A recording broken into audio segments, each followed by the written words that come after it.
with the crew. About to get some breakfast. Where little mama at?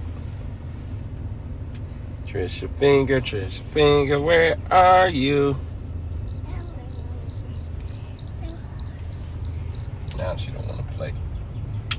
Where we going to eat? Trick question. I do want some donuts. Donuts? Yeah. Donuts? Or Mickey D's. Donuts? McDonald's? I'd rather have donuts. Alright, let's go have donuts. Cancel. Then. You cancel. Hi. Mama, what do you want to eat? Some hamburgers. Oh, yeah, no. Some hamburgers for breakfast is breakfast. Yeah. She want hamburgers.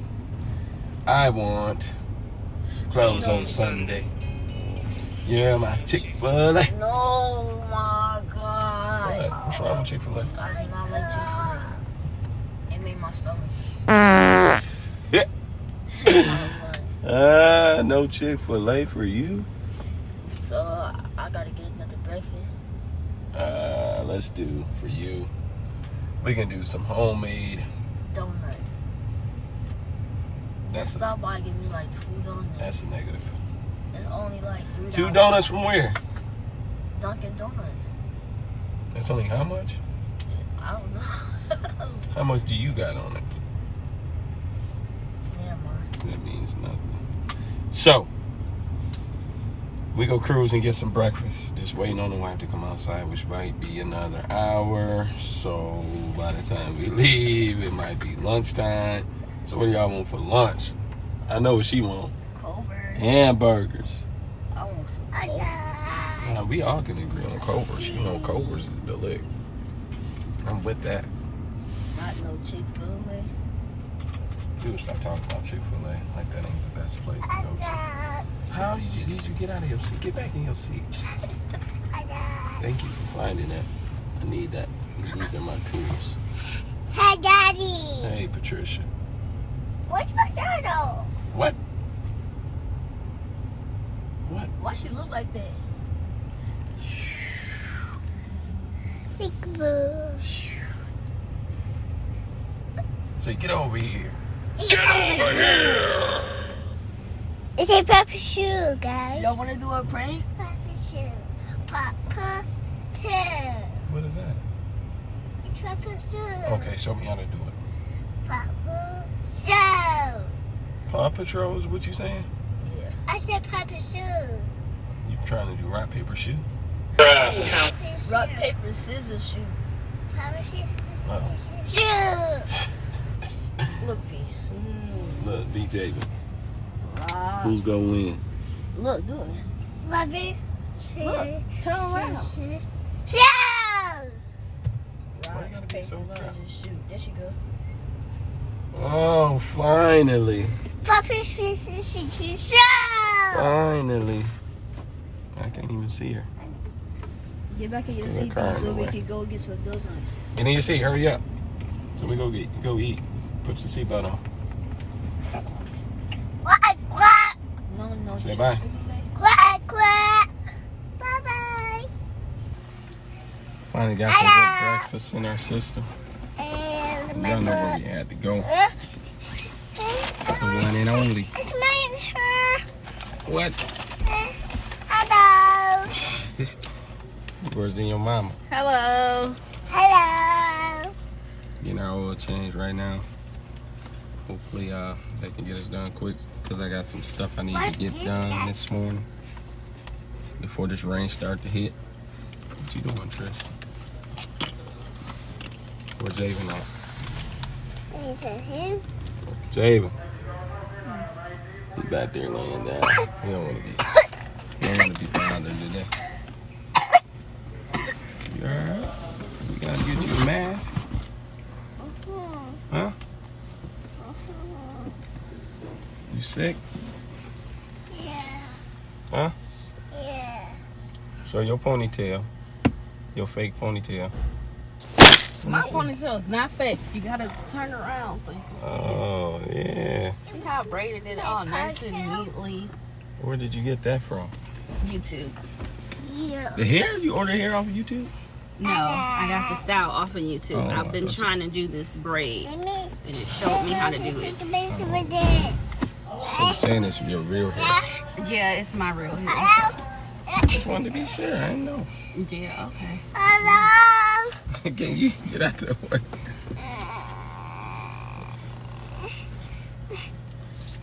So Treasure. hopefully they finish up sometime soon. We can get to the real mission. Still got to go to the grocery store? Yep. Yes.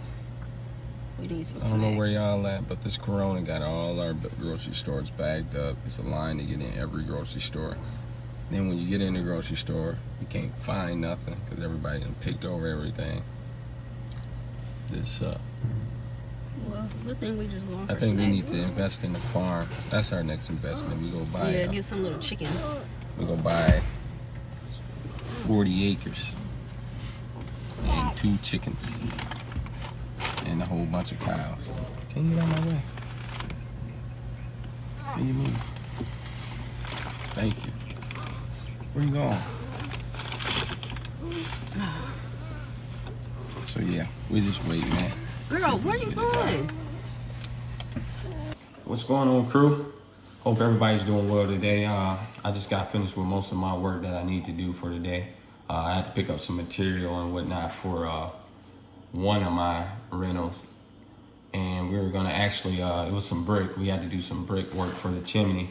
We're actually gonna start it today, but it started raining. Of course, we've had rain about 3 days in a row now. So back home, getting ready to chill with the fam, but they're not here. I don't know where they went. So before I get started on this yard, I want to touch base with y'all on some things real quick. So what we're gonna discuss today is we're gonna go over my first deal that I made, right? But before we do that, we go talk about humility. Humility and humble is so close in the meaning. I remember this was years ago, back before, when I started to retrain my mind with this entrepreneur mindset. I used to do a lot of reading, still do a lot of reading. I can't remember what book it was, but it had a story about Sam Walton. And if you don't know who that is, that's the original owner of Walmart. He created Walmart, right? I think it was like back in 1962, he opened the first Walmart. And by 1967, I believe it was, he had like 24 Walmarts up and running, and they were each doing about $1 million a month. Right? How did he get there that fast? We're talking that's a 4 or 5 year span. How did he get from one store to 24 stores? And a big reason of that, I used to read a lot on Sam Walton, just because I learned through my research, if you wanna do great at something, you find the ones that's already great are the best at what they're doing. And even though I'm in real estate, Sam Walton is not, right? He did grocery stores and whatnot. He was still like the best at what he did. Who else is the best grocery store or whatever retailer overall? Who's better than Walmart? Walmart's number one. So I started reading a lot about him, and the one thing that I heard time and time again with him, and no matter what you read, is his level of humility. Even after he became a millionaire in his earlier years, right? After he had those stores up and running, we're talking 24 stores, he a multi-millionaire already. It's still so many stories of hearing about him being out and about at his competitor stores. He would be down the aisles, measuring on his hands and knees, right? Measuring the distance between each aisle, the rack, and how they were setting stuff up. Why? Like at that point, you're a multi-millionaire. You can pay people to do that, but he still was very hands-on and out there doing it himself. And I believe that has a big part of him being why Walmart is who they are today. And that's why they grew so rapidly, you know, between 1962 when he had the first one and 1965 when he had his 24th one. It's just that level of humility to still be out there, even though you are who you are, in the field, getting dirty. That says a lot. And he has so many more stories like that. And I met a guy like that. It was about a month ago. I'm at my buddy's house, and right behind my buddy, it was a vacant house. This house been vacant for about 4 months, right? And I've been looking into it to purchasing it until I found out how much work it needed. The guy who owned it wanted about $14,000. This house probably needed about at least $26,000, $30,000 worth of work into it. So it was just out of my range, right? But anyway, I pull up to get my buddy, and I see this guy looking at this house. And now my mind is kind of just somewhere else. I'm just basically waiting on my buddy to come on.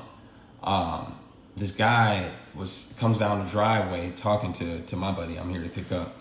They're laughing and talking. And then my buddy turns around and gets ready to close his gate, lock some things up. The guy comes past my truck, and he signaled me to roll down my window. So I'm like, hey, and he said, hey, nice wheels. You mind if I borrow it later? So, you know, just joking around with me. And I tell him, yeah, as long as you fill it up, bring it back on full, it's all yours. And he laughed, I laughed, whatever. I mean, it's an old truck. I drive a 2011 Dodge Nitro.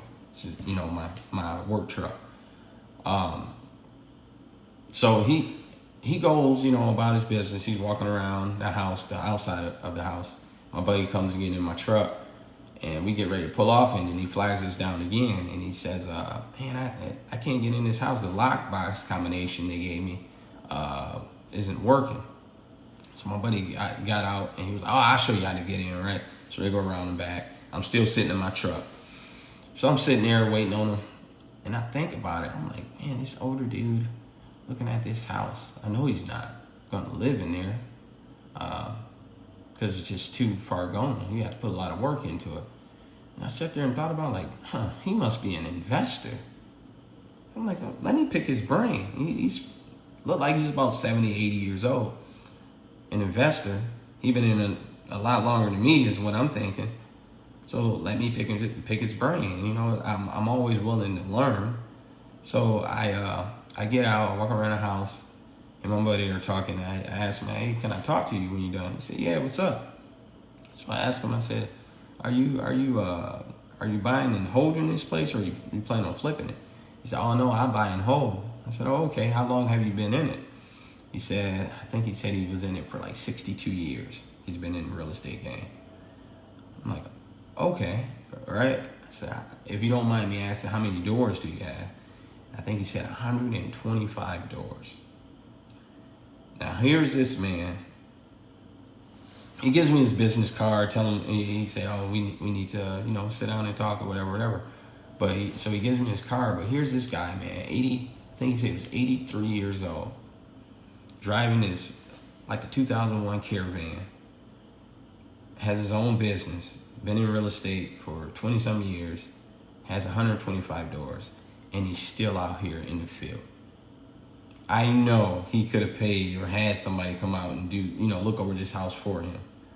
I know he probably already has a lot nicer car than he's driving, or if he don't, he can definitely afford it. This is just, you know what I mean, me guessing, right? At 125 doors, I'm just guessing. But he's not. He doesn't have anybody looking out at his houses for him. He's not driving a Ferrari. He's out there talking to us like, you know what I mean, like you know what I mean. He's just super humble. He's just, come to find out, he owns about 22 properties in that radius that we were in. He pointed out one across the street. It looks like he owned them all over within walking distance. You know, this was just another day in the park for him. He was super humble, right? I say all that to say this. I learned all the humility and the humbleness way before I bought my first property. And thank God I did, because when I went to buy my first property, I saved a year prior, about a year and a half prior, I saved about $32,000. This is a true story, right? I saved the money. Now that I got the money saved, I told my wife, I said, it's time, you know, to go find that first investment property. The deal was, though, we were going to stay in this property for a year until I get my credit a lot better. That way we can get financed at a better interest rate. So, save the money. We're house hunting. It was 2016, so the market wasn't fully recovered from 2008. So it was a lot of houses out there in our price range, but still it's only $32,000. You're not gonna get anything really fantastic in that price range. It's a lot out there, but none of them are great, right? So after looking at 7 or 8 houses, we finally found one we both agreed on. She liked it because the inside didn't really need any work. Definitely compared to the ones we were looking at prior. The inside of this one didn't really need any work. I think only thing we really did, to be honest, is it was carpet in there all throughout, which we both hated.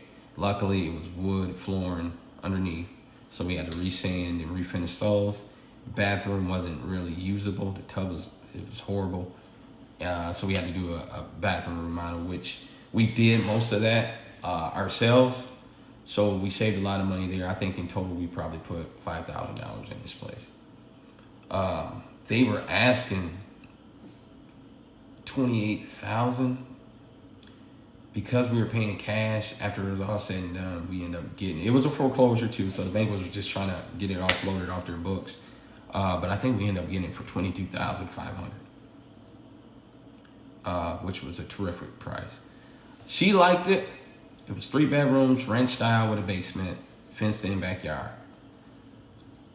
I liked it because the location. It was directly across the street from a hospital, and right behind us was a decent, like a charter school type deal. So we had those two things working in our favor as far as holding the value of the home, if not increasing it.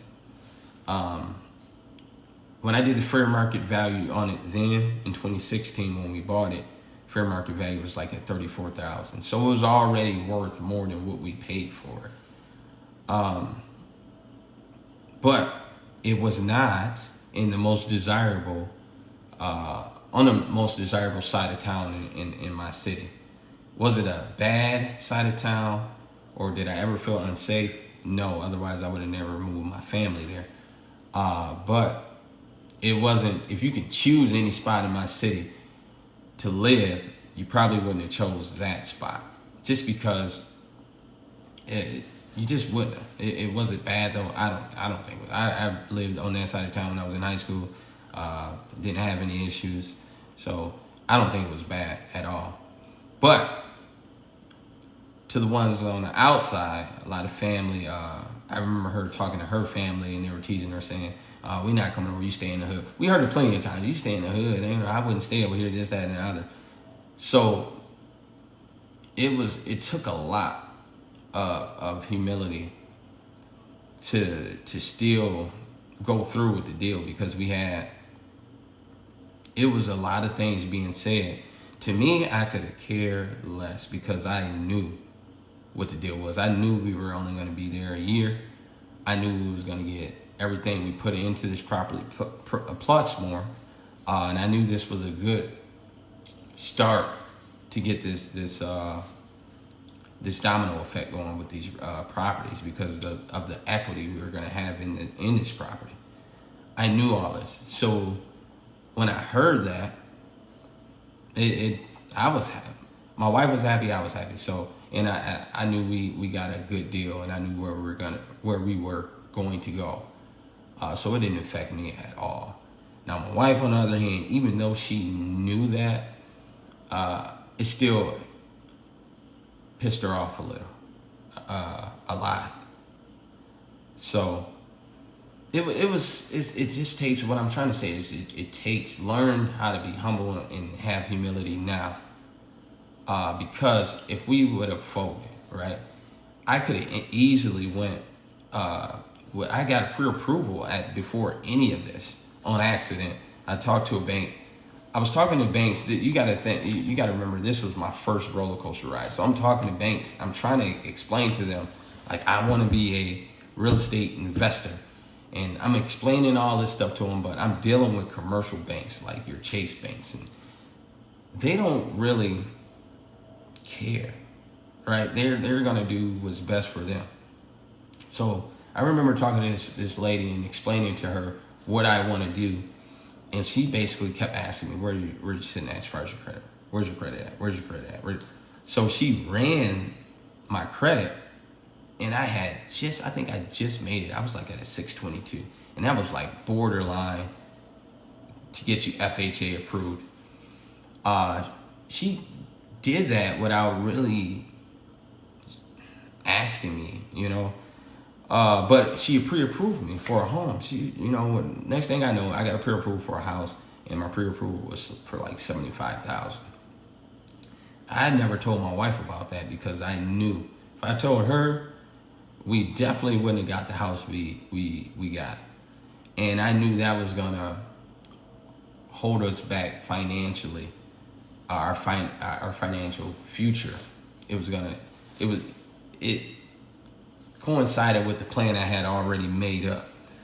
So, but what I'm trying to say, it would have been so much easier for us if we would have listened to all the talk that was going on, for us to fold, use that pre-approval and go get a nicer home that we didn't even, a nicer, bigger home that we didn't need, absolutely need. We would have spent more money, and we didn't need to. We were perfectly fine in that house. We were just as happy in that little $22,000 house as we would have been in a $75,000 house. You see what I'm saying?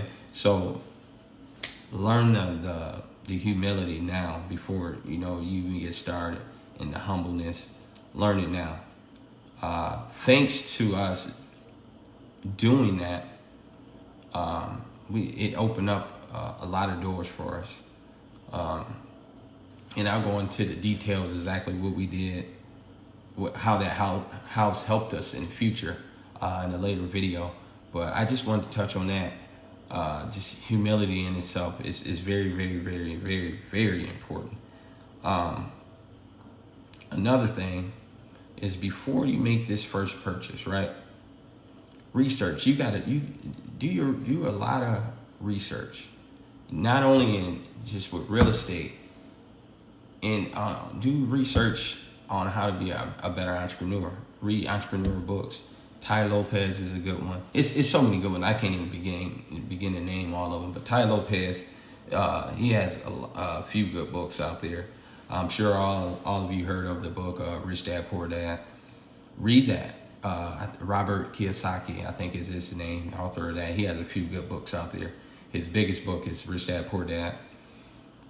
It's so many good books, and they just give you an entrepreneurial mindset, a different outlook on finances. Read those.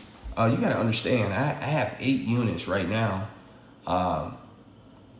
But before I purchased my first one, I swear I spent 2 or 3 years just with learning, training my mind, getting a different mindset. That helped so much. I read so many real estate books before I made my first deal. Don't be in a rush, because it's going to be a big purchase, and your first purchase is your most important purchase. Just because if you make your first purchase right, it's going to line all the other deals up for you.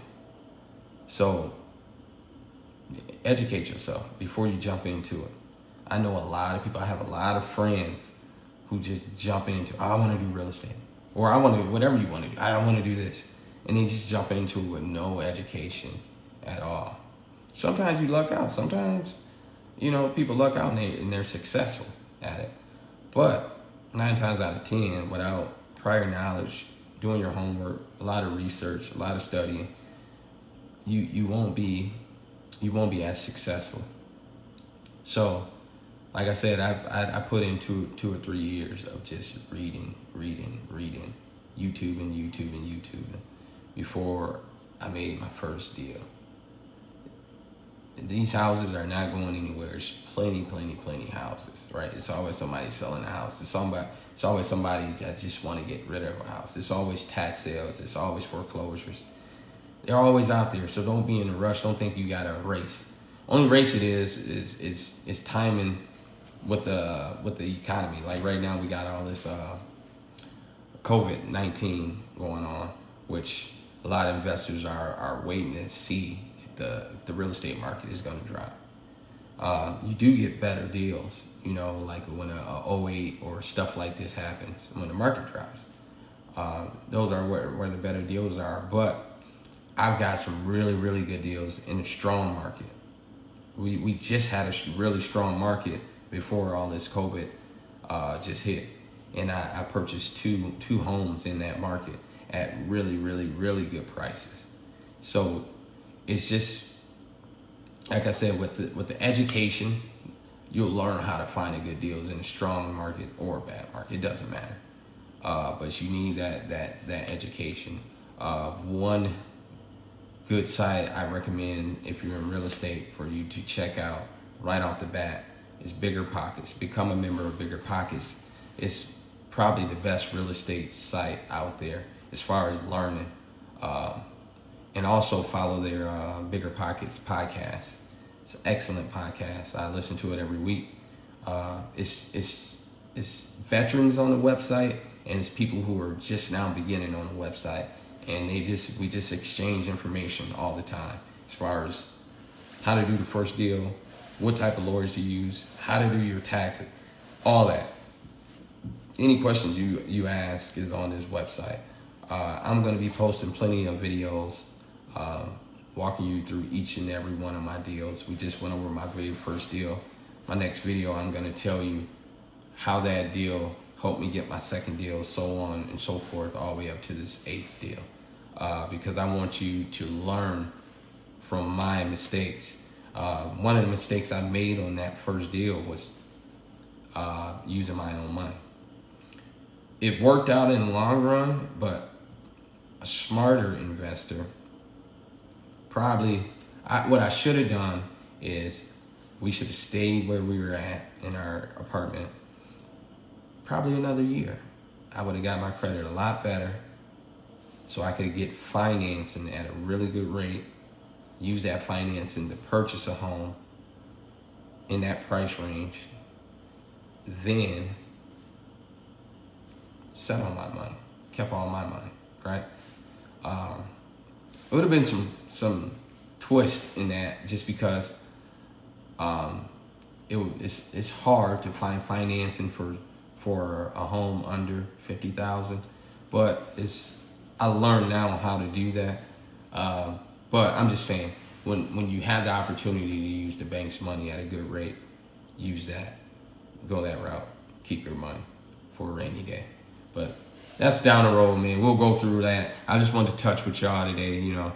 I had time to just talk about humility and how I made my first deal. So if y'all have any questions, or y'all want to tell me about what y'all have going on as far as y'all deals, or if you think you're close to buying that first deal, comment below, man. Tell me what the numbers are looking like. I'm interested to know. And also, if you do comment below, put your state, what state you're in. Let me know where you're at.